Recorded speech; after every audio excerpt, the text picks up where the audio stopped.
The crystal chandeliers of the Grand Azure Hotel cast prismatic light across white tablecloths as I took my seat at table 17.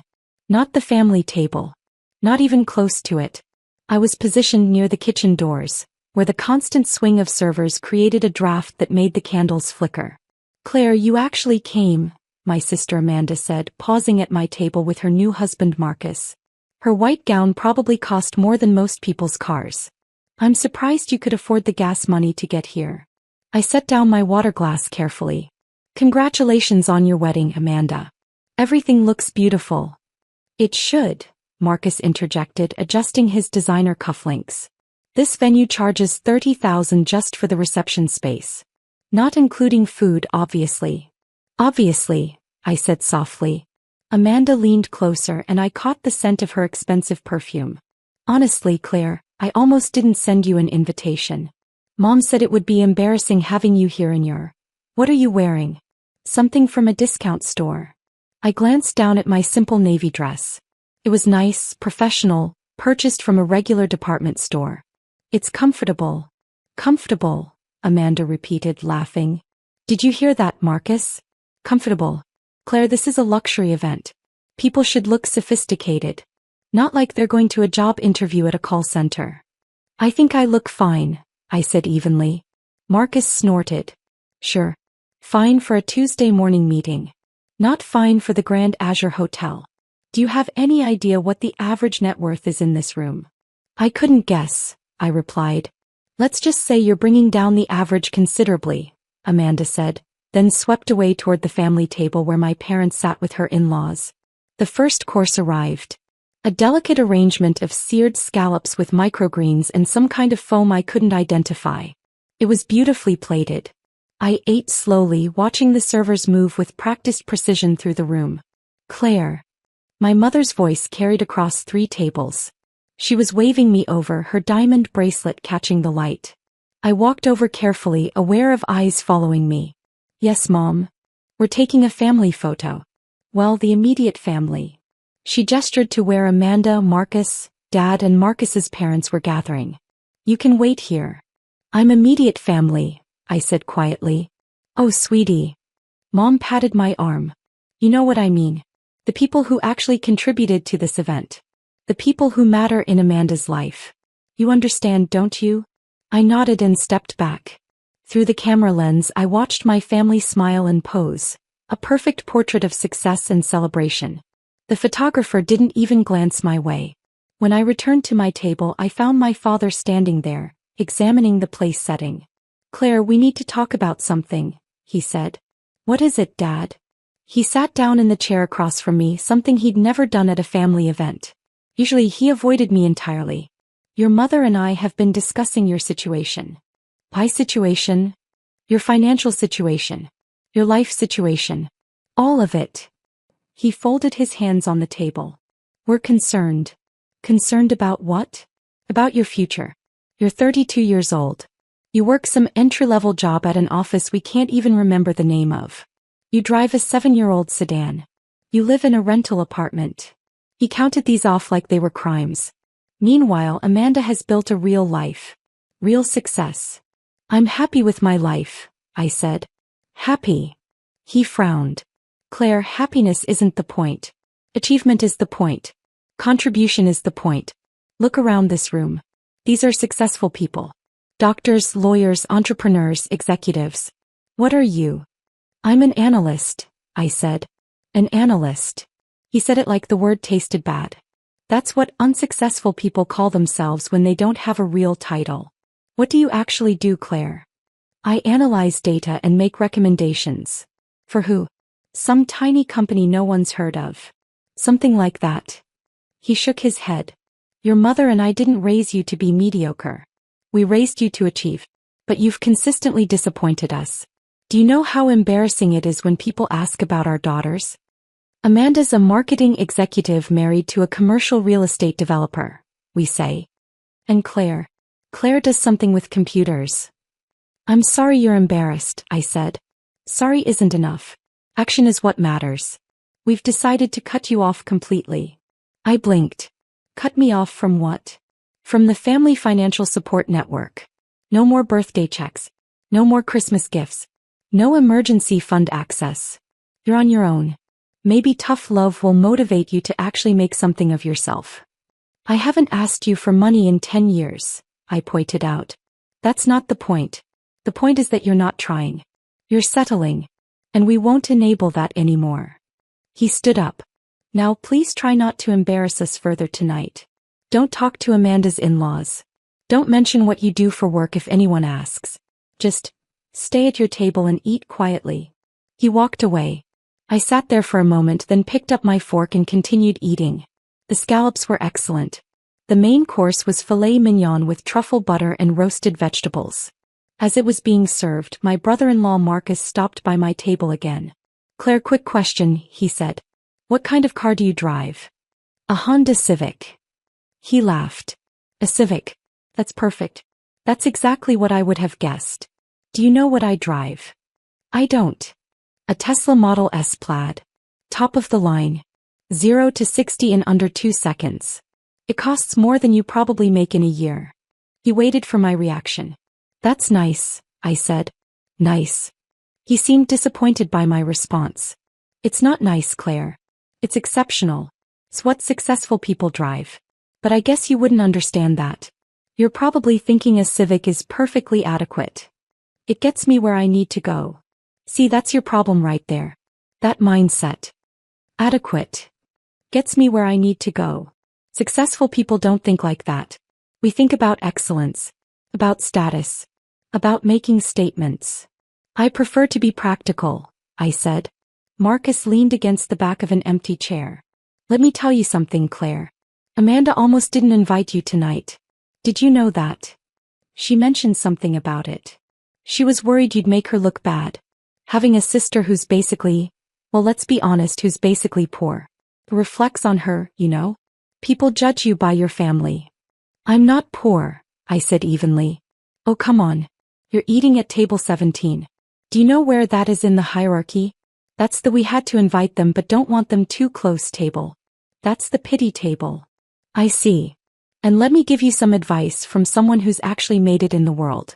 If you want people to respect you, you need to show success. Dress better. Get a better car. Move to a better neighborhood. Fake it till you make it, you know? I'll keep that in mind, I said. He patted the table. Good talk. Oh, and maybe don't order dessert. I saw it on the menu. It's a $40 chocolate soufflé. Probably more than you'd want to spend on a single course. I watched him walk away, then took another bite of my steak. It was cooked perfectly, medium rare with a pink center. Amanda appeared as dessert was being served. Claire, we're going to do the cake cutting soon. Please don't get in any of the photos. I've instructed the photographer to focus on people who actually look like they belong here.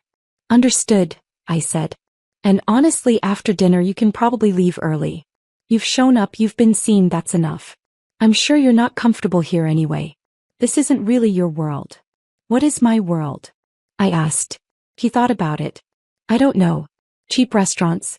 Bargain shopping? Netflix and microwave dinners? Whatever it is, it's definitely not 5-star hotels and luxury weddings.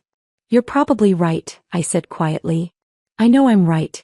Look, I'm not trying to be mean, Claire. I'm being honest. You and I are just different. I'm ambitious. I want the best. You're content with less.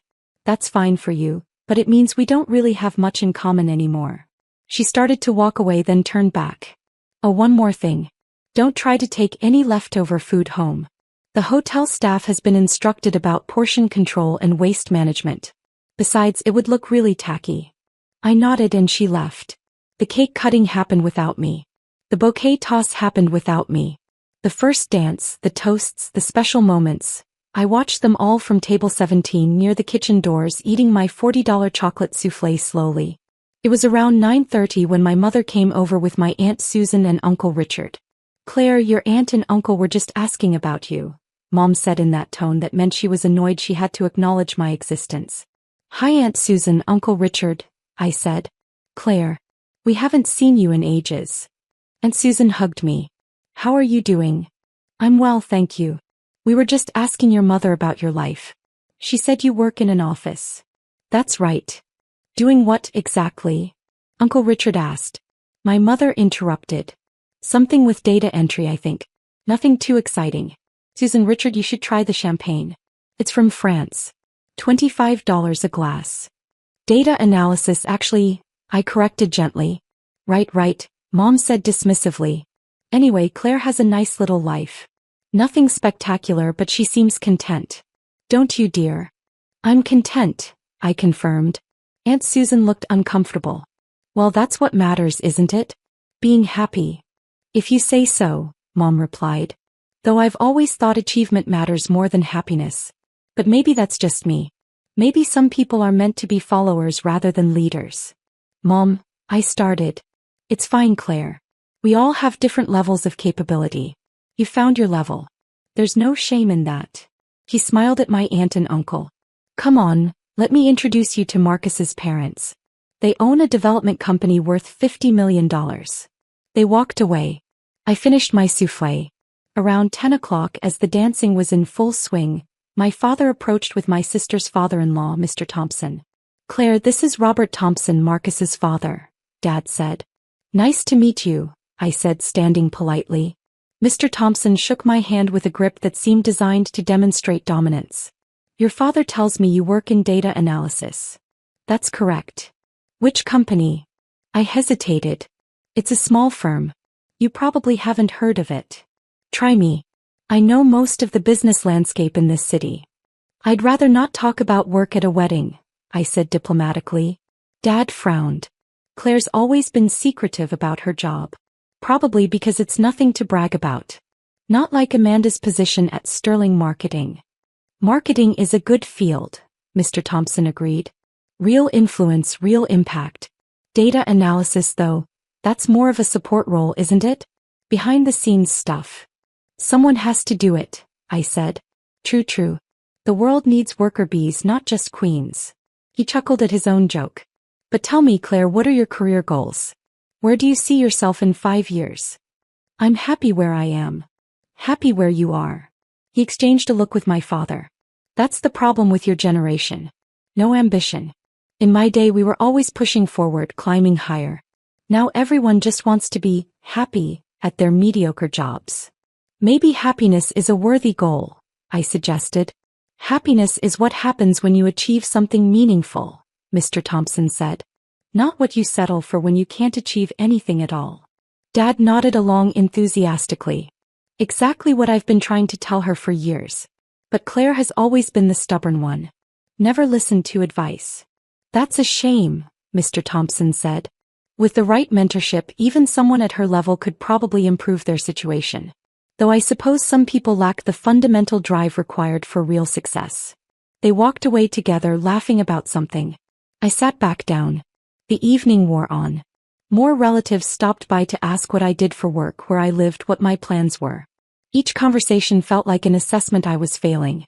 My cousin Jennifer asked if I was still renting that tiny apartment. My uncle Paul asked if I'd ever consider going back to school, to actually make something of yourself. My grandmother asked if I had any prospects at all, dear, because you're not getting any younger. I answered each question calmly, deflecting when I could, admitting the truth when I couldn't. At 11 o'clock, as I was considering leaving, Amanda found me again. Claire, I need to talk to you about something, she said, sitting down at my table uninvited. What is it? This is awkward, but the hotel just sent me the final invoice. There's a charge on here that doesn't make sense. What kind of charge? It says there's a room reserved under your name. Room 2847. Did you book a room here? I did. Her eyes widened. You booked a room at the Grand Azure? Claire, do you know how much rooms cost here?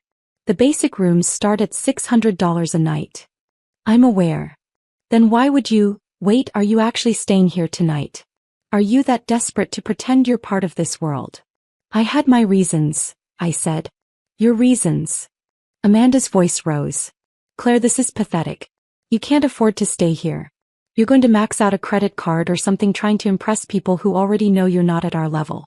Please tell me you didn't actually check in. I checked in this afternoon. Oh my God. She put her face in her hands. This is so embarrassing. What if someone sees you in the elevator or the lobby? What if they realize you're staying in the same hotel as all our successful guests? They'll think you're some kind of stalker or groupie. I'm just staying overnight, I said. I'll leave in the morning. You need to cancel it. Right now. Get your deposit back, cut your losses. Claire, I'm serious. This is beyond inappropriate. You're trying to infiltrate a lifestyle you don't belong in. The room is paid for, I said quietly. Then get a refund. I'm sure they have cancellation policies. She stood up. I'm going to talk to Mom and Dad about this. This is exactly the kind of delusional behavior we've been worried about. She stormed off toward the family table. I could see her talking animatedly to our parents, gesturing back at me. All three of them looked over, wearing identical expressions of disappointment and disgust. A few minutes later, all three of them came to my table. Several nearby guests turned to watch. Claire, Amanda told us about the room, Mom said in a harsh whisper. What were you thinking? I was thinking I'd need a place to stay, I said. You live 40 minutes away, Dad said. You could have driven home. Instead, you wasted hundreds of dollars trying to pretend you're something you're not. I wanted to stay at the hotel, I said simply. This is exactly what we're talking about, Mom said. This kind of irresponsible financial decision-making. This is why you're stuck where you are in life. You spend money on things you can't afford instead of investing in your future. Amanda crossed her arms. I want you to cancel that room right now. This is my wedding and I won't have you embarrassing me by pretending to be a guest at a luxury hotel. I am a guest at a luxury hotel, I pointed out. I'm staying here. You're crashing here, Amanda corrected. There's a difference. Real guests belong here. You're just playing dress up. I think I'll keep my room, I said. Dad's face reddened. Claire Elizabeth Williams, you will cancel that room immediately, or we will call the hotel management ourselves and have them remove you from the premises. On what grounds? On the grounds that you can't afford to be here and you're clearly having some kind of mental break thinking you can just... Is everything all right here? We all turned. A man in an immaculate black suit had approached our table. His name tag identified him as James Morrison, hotel manager. He had the kind of composed, professional demeanor that came from years of handling difficult situations. We're fine, Dad said quickly. Just a family discussion. I apologize for interrupting, James said smoothly. I just wanted to check in on our VIP guest and ensure everything is meeting expectations. VIP guest? Amanda looked confused. James smiled at me. Ms. Williams, I trust your suite is satisfactory? We upgraded you to the presidential level as requested. The silence at the table was profound. The presidential level? Mom repeated faintly. Of course, James said. Ms. Williams always stays in our finest accommodations when she's here. Although, Ms. Williams, I must say we're delighted to have you attending an event in the ballroom this time rather than just staying with us during your business trips. Business trips? Dad said. James looked between my family members and me, his professional instincts clearly sensing tension. I hope I haven't spoken out of turn. You're saying Claire stays here regularly? Amanda asked. I shouldn't discuss guest information, James said carefully. But given the circumstances and with Ms. Williams present, I think I can confirm that yes, she's one of our most valued regular guests. There must be some mistake, Mom said. Our daughter can't afford. Mom, I said quietly. Please. No, Claire, this is absurd. This man clearly has you confused with someone else. Tell him. Tell him there's been a mix-up. James pulled out his phone, tapped the screen a few times and showed it to my mother. This is Ms. Williams's profile in our guest management system. Is this not her? Mom stared at the screen, then at me. I don't understand. Perhaps we should discuss this elsewhere, I suggested. No, Amanda said sharply. We're discussing this right here. Mr. Morrison, how many times has my sister stayed at this hotel? James looked uncomfortable. I really shouldn't. How many times? He glanced at me. I gave a small nod. According to our records, Ms. Williams has stayed with us 73 times over the past 4 years. She maintains an annual membership in our Diamond Elite program, which requires a minimum spend of $200,000 per year in room rates alone. Amanda actually stumbled backward. $200,000? That doesn't include dining, spa services, or event space rentals, James added. Ms. Williams, your family seems surprised by this information. I apologize if I've created any awkwardness. It's fine, James, I said. Wait, Dad said, his voice strange. Event space rentals? We really should discuss this in private, I said, standing up.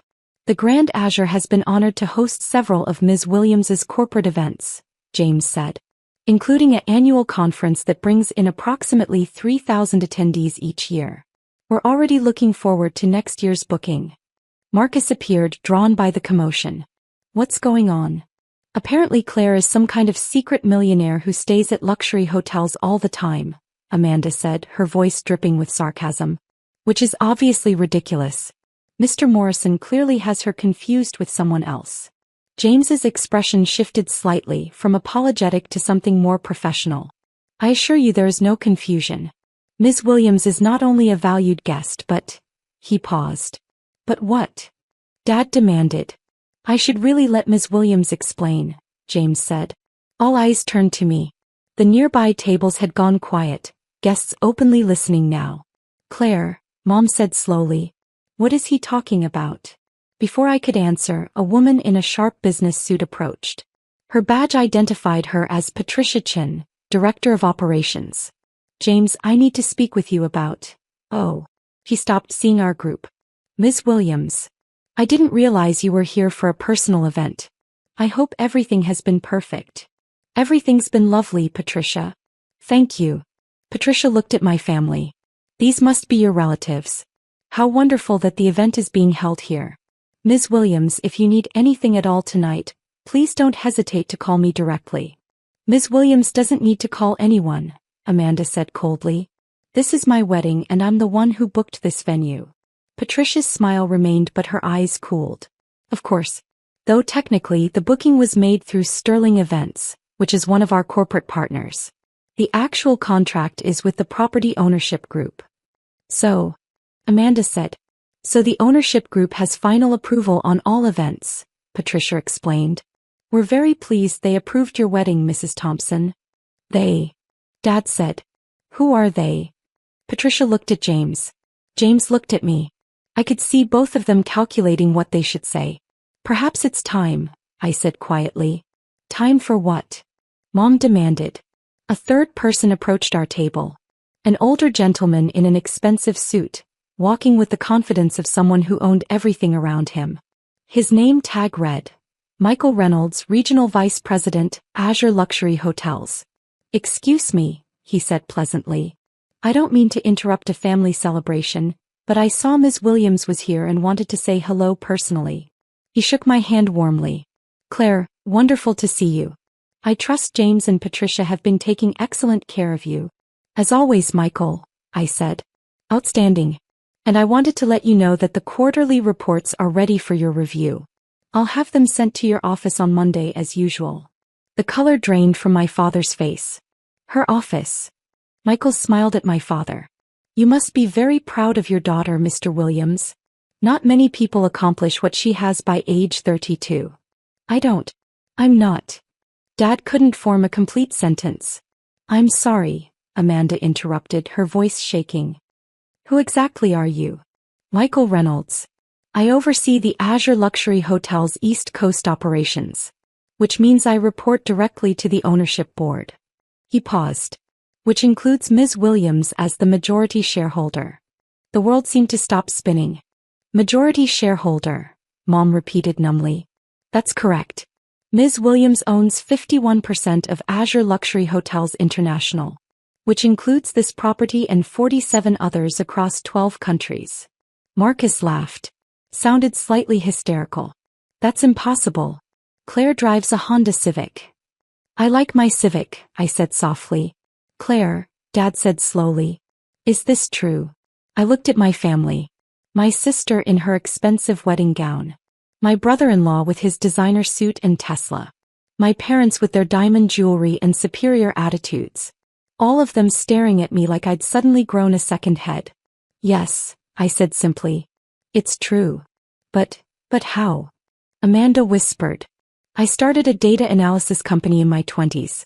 We developed predictive algorithms for hospitality markets. Azure Hotels bought my company 4 years ago for their algorithm, But part of the deal was that I retained majority ownership in the parent company. I also sit on the board and oversee certain strategic initiatives. You're a data analyst, Dad said weakly. I am. I analyze market data, revenue projections, customer behavior patterns, expansion opportunities, and dozens of other factors. I just do it for a company worth approximately $8 billion. Mom sat down heavily in an empty chair. $8 billion. That's the current valuation, yes. Amanda's voice rose.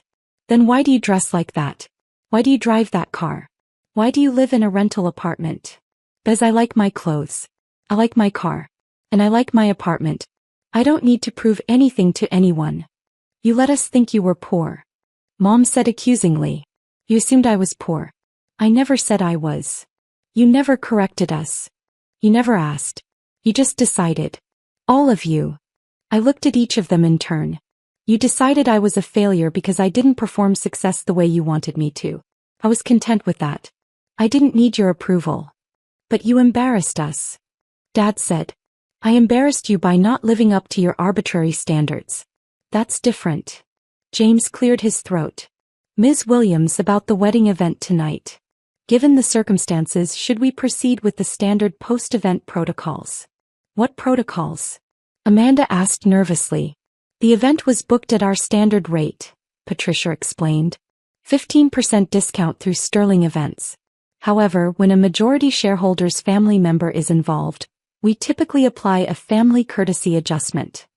A courtesy adjustment? Marcus said hopefully. Yes. We charge full rate. No discounts. No deferrals. Full payment due within 30 days instead of our usual 60-day payment plan option. Amanda's face went pale. But the invoice you sent earlier was the discounted amount. $30,000 for the space, plus catering plus service fees. With the family courtesy adjustment, the total comes to $42,000. Due in full by December 1st. That's in 30 days. Marcus said. Yes, sir. We can't pay that much in 30 days. We were counting on the payment plan. Patricia's smile remained perfect. I understand. Unfortunately, the policy is quite clear when family members of the ownership board are involved. We maintain strict standards to avoid any appearance of preferential treatment. Dad stood up. Now wait just a minute. Claire, you can't let them do this. You're on the board. You can override this policy. I could, I agreed. But why would I? Because we're your family. My family. The family that put me at table 17. The family that told me I was an embarrassment. The family that said I couldn't afford the dessert. The family that was ashamed to have me in their photographs. My voice remained calm. That family. Claire, please, Mom said. We didn't mean. You meant every word. You always have. For years you've treated me like I was less than. Like I was a disappointment. Like I was something to be hidden away and ignored. We just wanted you to succeed. Dad protested. I did succeed. You just never bothered to notice because my success didn't look like what you expected.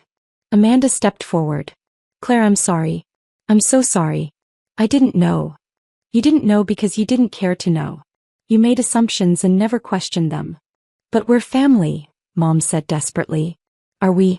Because family usually doesn't treat each other the way you've treated me. Michael cleared his throat. Ms. Williams, I hate to interrupt, but there's another matter. The annual board meeting is next week and we need to finalize the venue. You mentioned possibly hosting it here.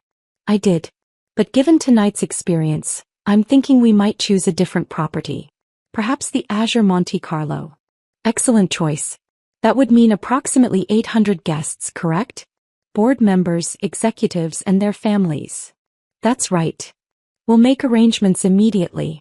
The Monte Carlo booking would generate approximately $2 million in revenue for that property. Dad's face went even paler. $2 million? Claire, you can't take that away from this hotel. Think of the local economy. The jobs. I am thinking of them. I'm thinking they deserve a hotel owner who isn't being actively insulted by her own family in the ballroom. James's phone buzzed. He glanced at it. Ms. Williams, I'm being informed that several guests are asking about room bookings for future events. Apparently word has spread about who you are. Should I process these at standard rates or? Standard rates for everyone except immediate family. For them, use the no discount family courtesy rate. Understood. Uncle Richard approached hesitantly. Claire, sweetheart, I'm sure we all said some things tonight that came out wrong. They came out exactly how you meant them, Uncle Richard. You asked if I had any prospects. You suggested I was running out of time. You implied I was a failure. I smiled sadly. The funny thing is, I never needed your validation. I was fine being underestimated. It made my life simpler. Aunt Susan was crying. We didn't understand. You didn't try to understand. There's a difference. Patricia's phone rang. She answered, listened, and then looked at me. Ms. Williams, the hotel concierge, is asking about the 3 vehicles that were parked in the VIP section. Apparently, security is questioning their authorization. 2 Teslas and a Mercedes. Are those your family's vehicles? Marcus nodded. That's mine and Amanda's parents' cars. And the Mercedes is ours, Dad said. I see. Well, the VIP section is reserved for ownership, executive staff, and their approved guests. Since Ms. Williams has not designated any of you as approved guests, I'm afraid those vehicles will need to be moved to standard parking. Standard parking is 3 blocks away, Marcus said. It's 11 at night. Yes, sir. The valet can retrieve your vehicles if you'd like, but there will be a $50 convenience fee per vehicle. Dad looked at me. Claire, this is petty. Is it? This entire evening, you've all made it clear that I don't belong in your world. That I'm not at your level. Now you want me to give you access to mine. Michael's phone rang. He answered, spoke briefly, and then addressed my sister. Mrs. Thompson, I'm being informed that the hotel restaurant charge for your rehearsal dinner last night is being reviewed. It was previously comped as a courtesy, but given the changed circumstances. How much was the rehearsal dinner? I asked. $8,000, Michael said. Amanda swayed. You're going to charge us for that too? It's standard policy when the family courtesy protocols are applied. Claire, please. Amanda grabbed my arm. We can't afford all of this. The wedding already cost us everything we had saved. If you make us pay full price for everything, we'll be in debt for years. I looked at her hand on my arm, then at her face. Tears were streaming down her cheeks, ruining her perfect makeup. You should have thought of that before you told me to stick to fast food, I said quietly. I pulled my arm away and turned to James. Please prepare the updated invoice for the Thompson family. Full amounts, 30-day payment terms, no exceptions. Yes, Ms. Williams. Claire, you can't do this. Marcus said. This is vindictive. This is cruel. Is it? Or is it just the natural consequence of your own behavior? I picked up my small purse from the table. You all spent the evening making it very clear that money determines worth. That success is measured in dollars and status symbols. So here's your lesson. I have more money than all of you combined. I have more success than you ever imagined. And I still don't think you're worth very much. Claire Elizabeth Williams. Dad's voice was sharp with authority. Or it tried to be. That tone doesn't work anymore, Dad. You have no authority over me. You never really did, but now you definitely don't. Mom stood up. If you do this, if you charge us these fees and take away the discounts, we'll never forgive you. Good, I said simply. Then we'll be even. I started walking toward the exit. Behind me, I could hear my family starting to argue with James and Patricia, their voices rising in panic and desperation. Other guests were pulling out their phones, probably already texting about the drama unfolding at table 17. As I reached the ballroom doors, Michael caught up with me. Ms. Williams, I apologize if our staff revealed more than we should have tonight. It's fine, Michael. It was time. The board meeting in Monte Carlo, you're serious about that? Completely serious. Michael, I want you to make a note in our booking system. The Williams family is no longer eligible for any corporate discounts, partnership rates, or courtesy adjustments at any Azure property worldwide. Understood. I'll make sure that's implemented immediately. Thank you. I took the elevator to my suite on the presidential level. The doors closed, finally muffling the sounds of my sister's wedding disaster. As the elevator rose, I caught sight of my reflection in the mirrored walls. I was still wearing my simple navy dress from a regular department store. I was still the same person I'd been when I arrived. The only difference was that now my family knew the truth. And I was absolutely fine with that. The elevator chimed softly as it reached my floor, and the doors slid open to reveal the quiet, elegant hallway of the presidential level. Behind me, somewhere far below, my family was learning that sometimes the person you underestimate is the one who holds all the power. I smiled and walked toward my suite, already planning which Azure property I'd visit next month. After all, I owned 47 others to choose from.